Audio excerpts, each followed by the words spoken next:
Then we move on to natural theology. In natural theology, again, another 6 sessions here, we're going to look at, does Islam have a natural theology? The idea that we can get to foundational, we can reach conclusions about God independent of revelation. Reason unaided, can it arrive at truths about theological matters, primarily about God? Then we're going to look at reason and revelation. What is the reason and revelation discussion, and how does that take its iteration within Islamic theology?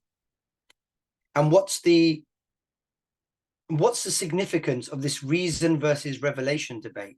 Because we need to know the context of, we need to know how these questions are contextualized in current times.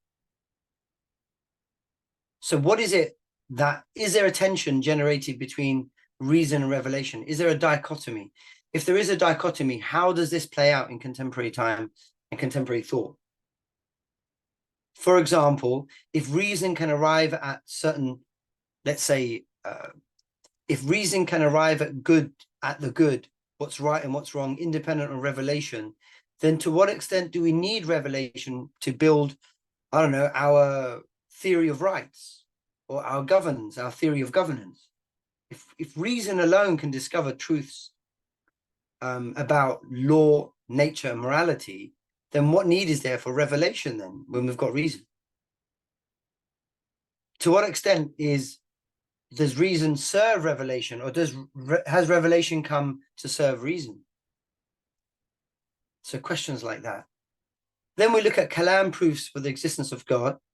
We'll look at what did the early mutakallimun, what kind of arguments did they give for the existence of a sani', an existence of a maker of the world.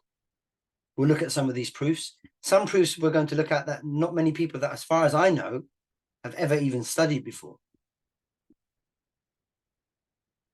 So I'll be introducing you or reintroducing students to Kalām arguments that have either been forgotten for centuries or people just aren't familiar with them. Then we'll look at the miraculous nature of the Qur'an, the iʿjāz al-qur'ān. How does one establish that the Qur'an is an inimitable document? It's of divine authorship. How can one show that with independent arguments? Then I'll go through some contemporary typology or contemporary groups of arguments for the existence of God. Some of them are very novel. Some of them Muslims have not come across before. Some of them are very, very familiar.